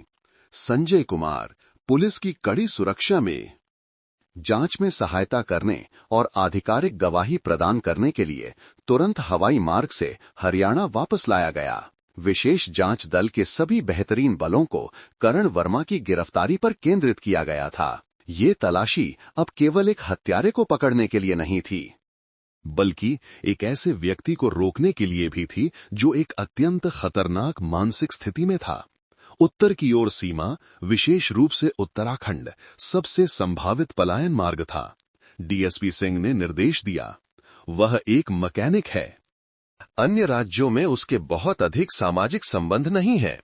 एकमात्र दिशा जिसके बारे में वो सोच सकता है वो विदेश भागना है। हमें उसे रोकना होगा। एक अग्रिम कमांड पोस्ट तुरंत उत्तराखंड राज्य में स्थापित किया गया, जिसका नेतृत्व हरियाणा पुलिस के एक उप अपराध शाखा प्रमुख ने किया, जो उत्तराखंड पुलिस के साथ मिलकर काम कर रहा था, विशेष रूप से सीमा चौकियों पर। करण वर्मा के लिए एक विशेष गिरफ्तारी वारंट, जिसमें कई पहचान की तस्वीरें थीं, तुरंत भेजा गया। करण की तस्वीरें हर guest house, hotel, restaurant, bus station, बाजार में चिपका दी गईं। उत्तराखंड के सीमावर्ती जिलों में, विशेष रूप से सीमा चौकियों के पास। हालांकि करण वर्मा जमीन से गायब हो गया लगता था। उसके पास एक बहुत बड़ा फायदा था, हत्या का मकसद स्पष्ट होने से पहले लगभग 36 घंटे का समय। तलाशी 15 जून को शुरू हुई, जो बेहद तनावपूर्ण थी। जांच दल को पहली कठिनाई का सामना करना पड़ा। उत्तर प्रदेश के एक जिले से एक रिपोर्ट आई। उन्होंने एक नीले रंग की हीरो स्प्लेंडर मोटरसाइकिल पाई, जिसकी नंबर प्लेट करण वर्मा की मोटरसाइकिल से मेल खाती थी, जो उत्तराखंड की सीमा से लगे एक गांव में एक सूखी नहर में फेंकी गई थी। मोटरसाइकिल को बाहर निकाला गया, उस पर कोई विशेष निशान नहीं थे। करण ने अपने मुख्य परिवहन के साधन को छोड़ दिया था। इससे एक नया सवाल खड़ा हुआ, क्या उसने परिवहन का साधन बदल लिया है? क्या उसे किसी ने उठाया है, या वो जंगल के रास्ते पैदल चल रहा है? करण द्वारा अपनी मोटरसाइकिल को सीधे उत्तराखंड जाने के बजाय उत्तर प्रदेश में छोड़ने से पता चलता है कि वो एक बहुत चालाक व्यक्ति है, जो जानबूझकर दिशा भटका रहा है। अपने भागने के रास्ते में एक अंधा स्थान बना रहा है। जांचकर्ताओं को तुरंत उत्तर प्रदेश में भी तलाशी का क्षेत्र बढ़ाना पड़ा। दर्जनों अधिकारियों और सैनिकों को गेस्ट हाउसों, सराय की तलाशी लेनी पड़ी, लेकिन कोई परिणाम नहीं मिला। इससे जांच दल को लगभग आधा दिन और कीमती समय गंवाना पड़ा। लेकिन ठीक उसी समय जब जांच एक गतिरोध पर पहुंच गई लगती थी, एक और महत्वपूर्ण जानकारी सामने आई। इस बार उत्तराखंड से 16 जून की दोपहर को उत्तराखंड उत्तर प्रदेश मार्ग पर चलने वाले एक बस ड्राइवर ने बस स्टेशन पर चिपकाए गए वांटेड पोस्टर को देखने के बाद स्वेच्छा से पुलिस से संपर्क किया। इस ड्राइवर ने बताया कि 15 जून की सुबह, यानी मोटरसाइकिल को फेंके जाने के कुछ ही घंटों बाद, उसने सड़क के किनारे से एक यात्री को उठाया था। ये स्थान जहां से यात्री को उठाया गया था, मोटरसाइकिल के पाए जाने के स्थान से केवल 5 किलोमीटर दूर था। ये यात्री एक युवक था, जिसने टोपी और मास्क पहन रखा था और मैदानी इलाकों की बोली बोल रहा था। उसने कहा कि उसकी बस छूट गई है और उसने उत्तराखंड शहर तक लिफ्ट मांगी। मुझे वो याद है, ड्राइवर ने याद किया, क्योंकि उसने बहुत ईमानदारी से भुगतान किया। उसने 500 रुपए का नोट दिया और कहा कि मुझे छुट्टे वापस करने की जरूरत नहीं है। उसके हाथ कांप रहे थे। वो बस में चढ़ा, आखिरी सीट पर बैठ गया और फिर खिड़की की ओर मुंह करके सो गया। किसी से बात नहीं की। जब वो उत्तराखंड बस स्टेशन पर उतरा, तो वो भी जल्दी से चला गया। ये रहस्यमयी यात्री पूरी तरह से करण वर्मा से मेल खाता था। तुरंत जांच दल ने निष्कर्ष निकाला कि करण पैदल नहीं गया था। उसने अपनी पूंछ काटने के लिए अपनी मोटरसाइकिल छोड़ दी, फिर भीड़ में घुल-मिल जाने के लिए बस पकड़ी। सीमा की ओर अपनी यात्रा जारी रखी। वो 15 जून की सुबह से उत्तराखंड शहर में था। उसके पास सीमा पार करने का रास्ता खोजने के लिए कम से कम 1.5 दिन था। डीएसपी सिंह ने फोन पर कहा। उनकी आवाज तनाव से भरी थी। घेरा कसना होगा, वो दूर नहीं जा सकता, वो सीमा क्षेत्र में छिपा हुआ है। लक्ष्य सीमा चौकी क्षेत्र, जो एक हलचल भरा जटिल सीमा बाजार था, जिसमें हर दिन हजारों लोग आते जाते थे और अनगिनत अवैध रास्ते थे। ये एक भगोड़े के लिए छिपने और अवैध रूप से सीमा पार करने का एक आदर्श स्थान था। उत्तराखंड पुलिस के सैकड़ों अधिकारी और सैनिक सीमा सुरक्षा बल के साथ मिलकर इस अभियान में शामिल हो गए। उन्होंने कुली, फेरी वाले, टैक्सी ड्राइवर के वेश में हर गली, नुक्कड़, गेस्ट हाउस, बजट सराय की तलाशी ली। एक दिन की अथक तलाशी के बाद 16 जून की शाम को सीमा चौकी पर तैनात टीम ने एक छोटी सी गली में स्थित एक छोटे से गेस्ट हाउस पर ध्यान दिया, जिसका नाम शांति लॉज था। गेस्ट हाउस का मालिक एक अधेड़ उम्र का व्यक्ति था, जो अजनबियों को पूछताछ करते देख काफी चिंतित लग रहा था। जब जांचकर्ताओं ने, जो एक कमरा खोजने वाले के वेश में थे, करण जैसे दिखने वाले एक व्यक्ति के बारे में पूछा। गेस्ट हाउस के मालिक ने हकलाते हुए कहा कि गेस्ट हाउस में कोई कमरा खाली नहीं है। गेस्ट हाउस के मालिक के संदिग्ध रवैये ने जांचकर्ताओं का ध्यान खींचा। उन्होंने गुप्त रूप से निगरानी रखी। उन्होंने पाया कि हर भोजन के समय गेस्ट हाउस का मालिक खुद दूसरी मंजिल पर कमरा नंबर 201 में एक थाली ले जाता था, बजाय इसके कि मेहमान खुद खाने जाएं। जांच दल ने निष्कर्ष निकाला कि यह बहुत अधिक संभावना है कि करण वर्मा उस कमरे में छिपा हुआ है। एक गिरफ्तारी योजना केवल 15 मिनट में तैयार की गई। कार्रवाई उस समय करनी थी जब संदिग्ध सबसे कम सतर्क हो, और ये बिल्कुल सुरक्षित होना चाहिए ताकि संदिग्ध को कोई खतरनाक कदम उठाने से रोका जा सके। 17 जून 2023 की सुबह 3 बजे सीमा चौकी क्षेत्र कोहरे से ढका हुआ था। सब कुछ खामोशी में डूबा हुआ था। 4 विशेष अपराध शाखा के पुलिसकर्मी बुलेट प्रूफ जैकेट पहने शांति लॉज की दूसरी मंजिल के गलियारे के पास चुपचाप पहुंचे। 2 अन्य पुलिसकर्मियों ने पिछले दरवाजे को बंद कर दिया। बाहर के बलों ने पूरी गली को घेर लिया था। कमरा नंबर 201 का दरवाजा सस्ते प्लाईवुड का था। करण वर्मा, पुलिस, दरवाजा खोलो। कोई जवाब नहीं। दरवाजा तोड़ो। दरवाजा लात मारकर खोल दिया गया। पुलिसकर्मी तेज टॉर्च की रोशनी में अंदर घुसे। उन्होंने एक आदमी को कमरे के कोने में सिकुड़ कर बैठे देखा। वो करण वर्मा था। वो दुबला हो गया था। उसकी दाढ़ी बढ़ी हुई थी। उसकी आंखें लाल और सूजी हुई थीं। पुलिस को देखकर करण चौंक गया, लेकिन उसने कोई प्रतिरोध नहीं किया। वो 3 दिन और रात डर और पछताव में भागने के बाद पूरी तरह से थक गया लगता था। उसने केवल अपने दोनों हाथ अपने चेहरे पर रख लिए और एक बच्चे की तरह सिसकने लगा। मैं जानता था कि मैं पकड़ा जाऊंगा। ठंडी हथकड़ियां उसकी कलाई पर लग गईं। 3 दिन और रात तक चली। 3 राज्यों हरियाणा, उत्तर प्रदेश, उत्तराखंड में फैली गहन तलाशी आधिकारिक तौर पर समाप्त हो गई। करण वर्मा, जिसने अपनी पत्नी को 14 चाकू के वार से मार डाला था, सीमा से केवल कुछ 100 मीटर दूर पकड़ा गया था। उसने अपना सिर झुका लिया और 2 पंक्तियों के पुलिसकर्मियों के बीच चुपचाप चला। हरियाणा वापस अपनी यात्रा शुरू की ताकि वो अपने द्वारा किए गए भयानक अपराध का सामना कर सके। करण वर्मा को ले जा रही विशेष गाड़ी रात के कोहरे में चुपचाप उत्तराखंड से रवाना हुई। हरियाणा वापस की यात्रा जहां उसे न्याय का सामना करना था, 3 दिन पहले के उसके उन्मत्त पलायन के बिल्कुल विपरीत थी। अब कोई घबराहट नहीं थी, भागने की कोई उम्मीद नहीं थी। करण वर्मा पिछली सीट पर चुपचाप सिकुड़कर बैठा था। वो एक खोखले खोल जैसा था। उसकी लाल आंखें खिड़की के बाहर के घने अंधेरे को घूर रही थीं। उसके हथकड़ी लगे हाथ कसकर बंधे हुए थे, लेकिन ऐसा लगता था कि उसे अब शारीरिक दर्द महसूस नहीं हो रहा था। उसके दिल को जो दर्द सता रहा था वो कई गुना बड़ा था। 17 जून की सुबह करण वर्मा को सीधे हरियाणा पुलिस की अपराध शाखा के मुख्यालय ले जाया गया। उसे पूछताछ कक्ष में ले जाया गया। कमरा ठंडा था, जिसमें केवल एक लोहे की मेज, 2 कुर्सियां और एक सफेद नियन रोशनी सीधे नीचे चमक रही थी। डीएसपी विक्रम सिंह कमरे में आए, करण के सामने बैठ गए। उन्होंने कोई जल्दबाजी नहीं की, बस चुपचाप संदिग्ध को देखते रहे। उनके सामने का आदमी अब जीवन शक्ति से रहित था। एक मैकेनिक की गुस्सैल, जिद्दी प्रकृति या एक हत्यारे का उन्माद पूरी तरह से गायब हो गया था। केवल एक टूटी हुई तबाह अवस्था बची थी। एक लंबी चुप्पी के बाद डीएसपी सिंह ने मेज पर एक फाइल रखी। उन्होंने पहली तस्वीर निकाली। ये अपराध स्थल की तस्वीर थी। प्रिया शर्मा का शव खून के पोखर में पड़ा था। चाकू अभी भी उसकी छाती में धंसा हुआ था।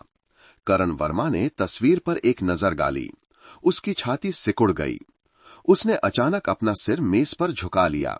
उसके कंधे कांपने लगे। 3 दिनों से दबी हुई सिसकियां आखिरकार फूट पड़ीं। वो चुपचाप रोया, केवल घुटी हुई। दर्दनाक और गहरे पछतावाप की आवाजें थीं। क्या आप जानते हैं कि तस्वीर में कौन है? डीएसपी सिंह की आवाज अभी भी स्थिर थी, लेकिन ये सामने वाले व्यक्ति की आत्मा में गहराई तक उतर रही थी। ये प्रिया है। मेरी पत्नी है, करण सिसका। ये किसने किया? करण वर्मा ने अपना सिर उठाया। उसकी आंखों से आंसू बह रहे थे। उसने एक सेकंड के लिए भी टालमटोल या इनकार नहीं किया। ये मैं था, मैंने ही उसे मारा। मैंने अपनी पत्नी को मार डाला साहब। कबूलनामा बहुत जल्दी आया, लेकिन अप्रत्याशित नहीं था। जांच दल के पास पूरा मकसद था, लेकिन उन्हें एक पूर्ण बयान की आवश्यकता थी। हत्यारे से ही एक विस्तृत विवरण, ताकि मामले को बंद किया जा सके। पूरी घटना बताओ, डीएसपी सिंह ने आदेश दिया। उस रात की शराब पार्टी से तुमने ऐसा क्यों किया? करण वर्मा ने एक गहरी सांस ली, खुद को शांत करने की कोशिश की। उसने बताना शुरू किया। उसकी आवाज खुरदरी और टूटी हुई थी, जैसे कि वो अपने जीवन के सबसे भयानक दुस्वप्न को फिर से जी रहा हो। उसने बताया कि उस रात वो वास्तव में बहुत खुश था। संजय उसका सबसे अच्छा दोस्त, उसका बचपन का दोस्त, 5 साल बाद वापस आया था। उसे अपने दोस्त को अपने जीवन के बारे में बताते हुए बहुत गर्व हो रहा था।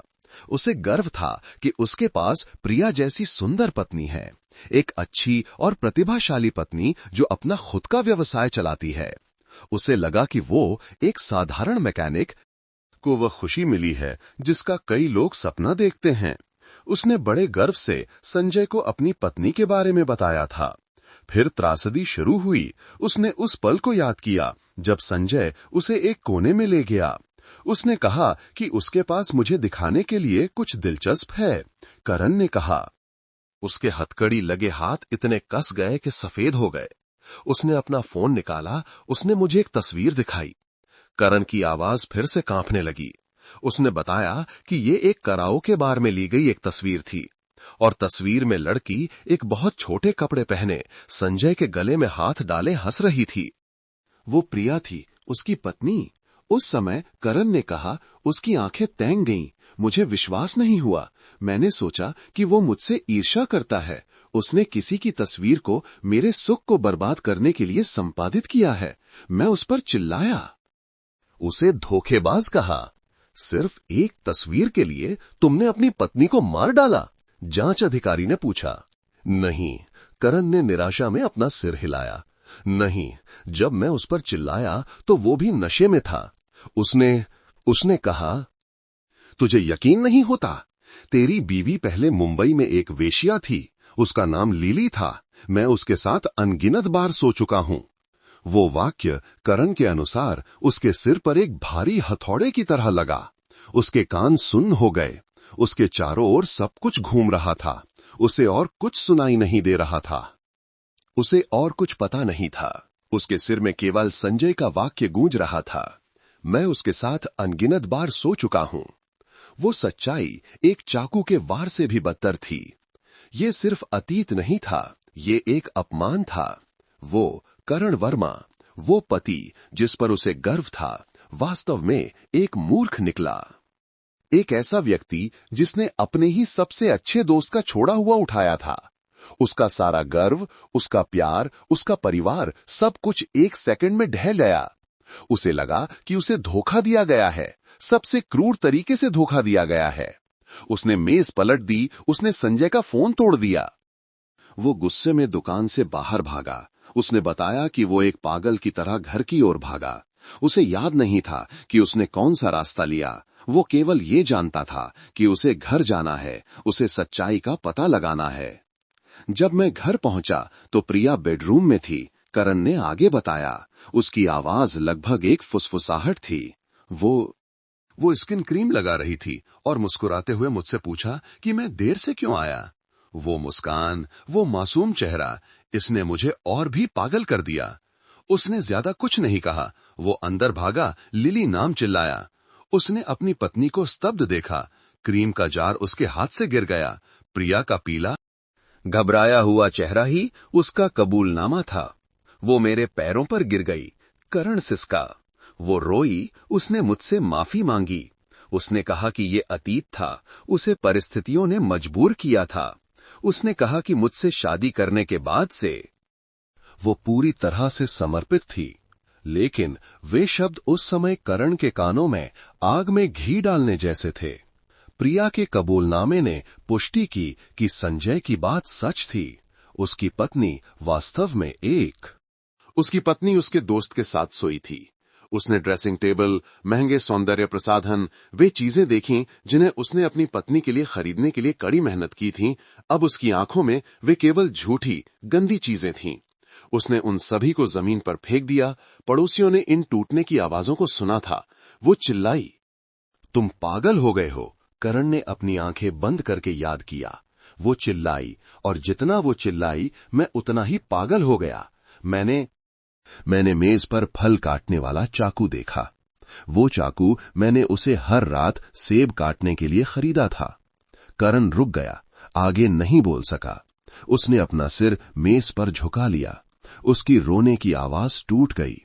एक जांच अधिकारी को उसके कंधे पर हाथ रखना पड़ा। आगे बताओ, तुमने उस चाकू से क्या किया? मुझे याद नहीं है। करण ने अपना सिर हिलाया। मैंने उसे पकड़ लिया। मेरी आंखों के सामने सब कुछ धुंधला हो गया। मुझे बस इतना याद है कि मैंने छुरा घोंपा।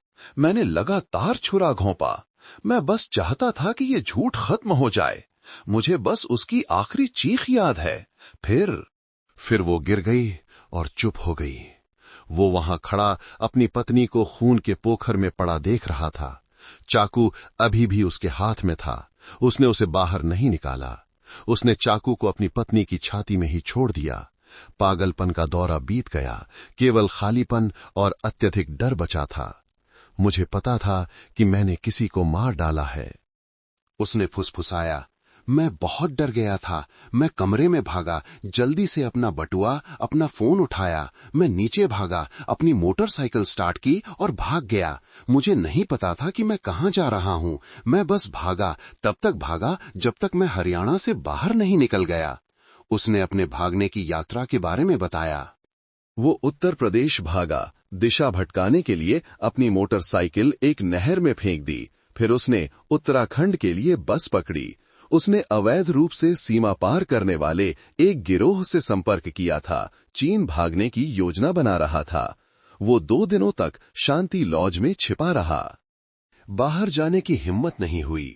रात का इंतजार कर रहा था ताकि सीमा पार कर सके। वो सो नहीं सका। प्रिया की खून से लथपथ छवि, उसकी भयानक आंखें उसे लगातार परेशान कर रही थीं। मुझे पता था कि मैं बच नहीं सकता, करण ने कहा। उसकी आवाज में पूरी तरह से समर्पण था। भले ही मैं भाग जाता, मैं जी नहीं पाता। मुझे बहुत पछतावा है साहब। मैं बस मरना चाहता हूं। करण वर्मा का कबूलनामा पूरी तरह से दर्ज कर लिया गया था। उसके बयान के सभी विवरण, अपराध स्थल की जांच, शव परीक्षा के परिणामों और गवाह संजय कुमार के बयान से पूरी तरह मेल खाते थे। शव परीक्षा की फॉरेंसिक रिपोर्ट ने पुष्टि की कि प्रिया शर्मा की मौत 14 चाकू के घावों के कारण अत्यधिक खून बहने से हुए सदमे से हुई थी। अपराध स्थल से बरामद फल काटने वाले चाकू पर करण वर्मा के उंगलियों के निशान थे। पड़ोसियों के बयान ने झगड़े और चीख के समय की पुष्टि की। संजय कुमार के बयान ने मकसद को स्पष्ट किया। करण वर्मा का कबूलनामा अपराध की फाइल को पूरा करने वाला अंतिम टुकड़ा था।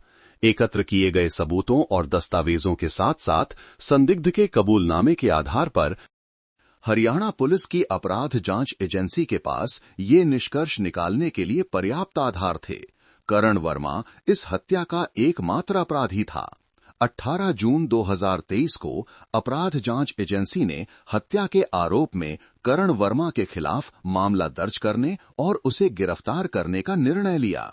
दंड संहिता की धारा 123 के अनुसार, जिसमें क्रूर तरीके से अपराध करने जैसे गंभीर कारक शामिल थे, मामले की पूरी फाइल, सबूत और जांच रिपोर्ट जल्दी से हरियाणा के लोक अभियोजक कार्यालय को भेज दी गई, जिसमें करण वर्मा पर कानून के तहत मुकदमा चलाने का अनुरोध किया गया था। न्याय का पहिया घूमने लगा था। एक कठोर सजा उस आदमी का इंतजार कर रही थी जिसने एक पल की अंधी ईर्ष्या, एक घायल स्वाभिमान के कारण अपनी पत्नी की जान ले ली थी। करनाल जिले में हुए भयानक हत्याकांड की फाइल हरियाणा पुलिस की अपराध जांच एजेंसी की मेज पर बंद कर दी गई थी। अपराध स्थल से बरामद सबूतों, विस्तृत फोरेंसिक जांच के परिणामों मुख्य गवाह संजय कुमार के बयानों से लेकर आरोपी करण वर्मा के पूर्ण कबूलनामे तक सभी सबूतों को मजबूती से एकत्र और समेकित किया गया था। एक पूरे परिवार की त्रासदी, एक प्रेम संबंध और एक दोस्ती की त्रासदी से भरी मोटी फाइल जल्दी से हरियाणा के लोक अभियोजक कार्यालय को भेज दी गई। अकाट्य सबूतों के साथ लोक अभियोजक कार्यालय ने जल्दी से आरोप पत्र पूरा कर लिया। करण वर्मा पर हरियाणा की लोक अदालत में भारतीय दंड संहिता की धारा 302 के तहत हत्या के आरोप में मुकदमा चलाया गया, जिसमें अपराध को क्रूर तरीके से करने का निर्धारण कारक था। 3 महीने बाद सितंबर 2023 के अंत में एक दिन आरोपी करण वर्मा पर मुकदमा चलाने के लिए पहली सुनवाई हुई। इस मामले ने हरियाणा की जनता को लंबे समय तक झकझोर कर रख दिया था, न केवल 14 चाकू के वार से की गई क्रूर हत्या के कारण, बल्कि इसके पीछे छिपे दुखद विवरणों के कारण भी। पीड़िता के वेश्या के रूप में अतीत की कहानी और हत्यारे के सबसे अच्छे दोस्त द्वारा उजागर की गई सच्चाई। सुबह से ही सैकड़ों लोग अदालत के परिसर में जमा हो गए थे। हर कोई हत्यारे का चेहरा और न्याय का अंतिम फैसला अपनी आंखों से देखना चाहता था। अदालत कक्ष में माहौल भारी और घुटन भरा था। पीड़ित के परिवार की ओर पहली पंक्ति में प्रिया शर्मा के बूढ़े माता पिता उत्तर प्रदेश से आए थे। वे वहां बैठे थे, थके हुए, उनकी आंखें सूजी हुई थीं, अपनी दुर्भाग्यपूर्ण बेटी की तस्वीर को गले लगाए हुए थे। सामने की पंक्ति में करण वर्मा की मां शांति देवी भी मौजूद थीं। वो 10 साल बूढ़ी लग रही थीं, चुपचाप बैठी थीं, रोने के लिए कोई आंसू नहीं बचे थे। उन्होंने अपनी बहू को खो दिया था और अब वो अपने इकलौते बेटे को भी खोने वाली थीं। करण वर्मा को 2 पुलिस अधिकारियों द्वारा कटघरे में लाया गया। वो दुबला हो गया था, उसके बाल छोटे कटे हुए थे और उसने ढीले ढाले जेल के कपड़े पहने हुए थे। उसमें हत्या की रात का उन्माद नहीं था, न ही भागने के दिनों की घबराहट।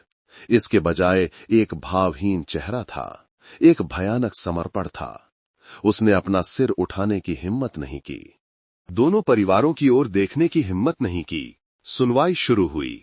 अदालत में अभियोजन पक्ष का प्रतिनिधित्व करने वाले लोक अभियोजक खड़े हुए और जोर से आरोप पत्र पढ़ा। मामले के हर विवरण की घोषणा की गई। जब प्रिया के अतीत, तस्वीर और संजय कुमार के कबूलनामे के बारे में विवरण मैं उसके साथ अनगिनत बार सो चुका हूं पढ़ा गया तो पूरे अदालत कक्ष में हलचल मच गई। ये पहली बार था कि मामले का असली मकसद जनता के सामने इतने विस्तार से घोषित किया गया था। प्रिया की मां अपने रिश्तेदारों की बाहों में बेहोश हो गईं। अदालत ने गवाह संजय कुमार को बुलाया। संजय लड़खड़ाते हुए चला। उसका चेहरा अपराध बोध से भरा हुआ था। अदालत के सामने खड़े होकर संजय कांपते हुए उस घातक शराब पार्टी की पूरी घटना को फिर से कबूल किया। संजय ने स्वीकार किया कि उसने करण को तस्वीर दिखाई थी और ये सच बताया था कि उसने प्रिया के साथ संबंध बनाए थे। संजय रोया और कहा कि वो केवल अपने दोस्त को चेतावनी देना चाहता था। उसे उम्मीद नहीं थी कि करण इतना मूर्खतापूर्ण कदम उठाएगा। क्या आरोपी का मानना है कि गवाह संजय का बयान सच है? पीठासीन न्यायाधीश ने करण वर्मा से पूछा। करण ने अपना सिर उठाया, उसकी आंखें लाल थीं। उसने सिर हिलाया, उसकी आवाज खुरदरी थी। जी, सच है। पूछताछ के दौरान करण वर्मा ने ईमानदारी से अपने सभी अपराधों को कबूल कर लिया। उसने स्वीकार किया कि संजय की बातें सुनने के बाद उसने अपना सारा विवेक खो दिया था। उसे अपमानित और धोखा महसूस हुआ था। वो अपनी पत्नी से पूछताछ करने के लिए घर भागा। जब प्रिया डर गई और अपने अतीत को स्वीकार कर लिया, तो ईर्ष्या और क्रोध भड़क उठा। उसने स्वीकार किया कि उसने अपनी पत्नी को फल काटने वाले चाकू से लगातार छुरा घोंपा था। क्या आरोपी को याद है कि उसने कितने वार किए थे? करण ने अपना सिर हिलाया और रोने लगा। मुझे याद नहीं है, उस समय मैं पागल हो गया था। जब मैं होश में आया तो प्रिया वहां पड़ी थी। अपना अंतिम बयान देते हुए करण वर्मा अपनी पत्नी के परिवार की ओर मुड़ा। वो कटघरे में ही घुटनों के बल गिर गया। मुझे माफ कर दो, मैं माता पिता से माफी मांगता हूं। मैंने प्रिया के साथ गलत किया, मैंने परिवार के साथ गलत किया। मुझे बहुत पछतावा है, सिर्फ एक पल के गुस्से के कारण। अपने सस्ते स्वाभिमान के कारण मैंने उसकी जान ले ली। मैं उसके अतीत को दोष नहीं देता। गलती मेरी है कि मैं बहुत क्रूर, बहुत अंधा था। मुझे माफ कर दो मां। मैं एक बुरा बेटा हूं। मैं अदालत से अनुरोध करता हूं कि मुझे अपनी पत्नी के प्रति अपने पापों का प्रायश्चित करने के लिए सबसे कठोर सजा दे। मैं मरना चाहता हूं। 2 माताओं की सिसकियां अदालत कक्ष में गूंज उठीं। विचार विमर्श के बाद जूरी वापस आई। पीठासीन न्यायाधीश ने फैसला पढ़ना शुरू किया। जूरी ने पाया कि ये एक विशेष रूप से गंभीर मामला था, जो एक पारिवारिक त्रासदी से उत्पन्न हुआ था। अदालत ने आरोपी के लिए कम करने वाले कारकों को नोट किया, जैसे कि ईमानदार कबूलनामा, पछतावा और परिवार का देश के प्रति योगदान। अदालत ने मामले के गहरे कारण पर भी विचार किया, जो ये था कि पीड़िता ने अपने अतीत को छुपाया था और गवाह संजय कुमार के विचारहीन, अनजाने में भड़काने वाले व्यवहार। हालांकि जूरी ने जोर देकर कहा कि किसी भी विवाद, किसी भी गुस्से का इस्तेमाल किसी दूसरे व्यक्ति की जान लेने के कृत्य को सही ठहराने के लिए नहीं किया जा सकता है। करण वर्मा का कृत्य बेहद क्रूर और बर्बर था। आरोपी ने जानबूझकर अपराध को अंत तक अंजाम दिया। पीड़िता को 14 चाकू के वार किए, जो अत्यधिक क्रोध और मानवता के पूर्ण नुकसान को दर्शाता है। आरोपी के कृत्य ने न केवल पीड़िता के जीवन का उल्लंघन किया, जिससे पीड़ित के परिवार को अपूरणीय दर्द हुआ, बल्कि इसने जनता में आक्रोश भी पैदा किया और समाज की व्यवस्था और सुरक्षा को गंभीर रूप से प्रभावित किया।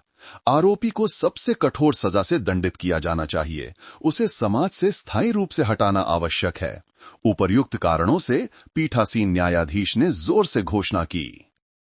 हरियाणा की लोक अदालत ने आरोपी करण वर्मा को हत्या का दोषी घोषित करने का निर्णय लिया है। भारतीय दंड संहिता की धारा 302 के तहत उसे मृत्यु दंड की सजा दी जाती है। हथौड़ा नीचे गिरा, मृत्यु दंड की सजा। करण वर्मा खड़ा नहीं रह सका, वो गिर गया। उसने रोया नहीं, बस अपनी आंखें कसकर बंद कर लीं। सजा को स्वीकार कर लिया। शांति देवी एक चीख के साथ बेहोश हो गईं। पूरा अदालत कक्ष दर्दनाक रोने और विलाप में डूब गया। न्याय हो गया था, लेकिन त्रासदी हमेशा के लिए बनी रहेगी। इस मामले के माध्यम से हम एक भयावह सच्चाई देखते हैं। विवाह में रहस्यों के विनाशकारी प्रभाव के बारे में एक द्रुत शीतलन चेतावनी। मामला बंद हो गया, लेकिन इसने झूठ और क्षमा के बारे में एक बड़ा सवाल छोड़ दिया।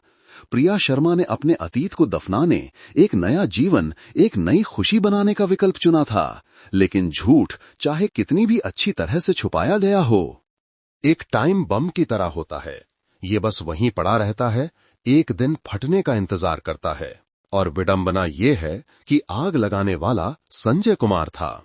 संजय के कृत्य हालांकि आपराधिक रूप से उत्तरदायी नहीं थे, निश्चित रूप से एक विवेक की सजा होगी जो उसके साथ जीवन भर रहेगी।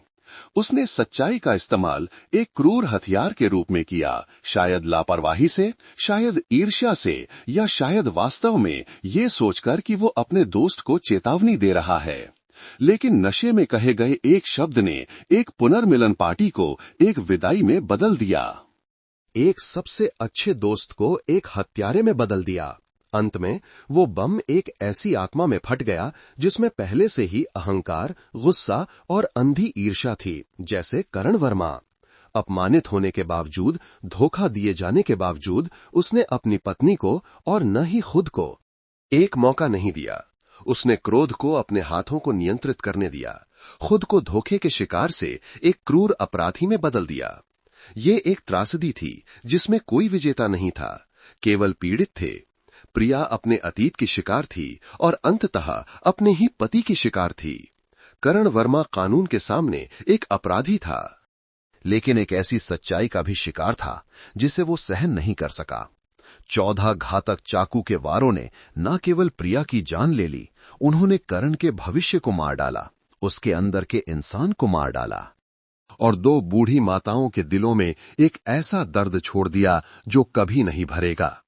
उनके परिवार की त्रासदी करनाल के लोगों के मन में एक दर्दनाक निशान बनी रहेगी, जो उन्हें याद दिलाएगी कि खुशी और त्रासदी, स्वाभिमान और अपराध के बीच की रेखा कभी-कभी भयावह रूप से पतली होती है। दोस्तों, आपको ये कहानी कैसी लगी? कमेंट करके जरूर बताइएगा। आप सब ये वीडियो कहां से देख रहे हैं, ये जानकर मुझे बहुत खुशी होगी। मैं ईश्वर से प्रार्थना करता हूं कि आप सब हमेशा सुरक्षित और खुश रहें। आपके जीवन में हमेशा शांति बनी रहे। अगर आपके पास भी कोई ऐसी ही दिलचस्प कहानी है, तो उसे हम सबके साथ कमेंट्स में जरूर शेयर करें। मुझे आपकी कहानियां पढ़ने का इंतजार रहेगा।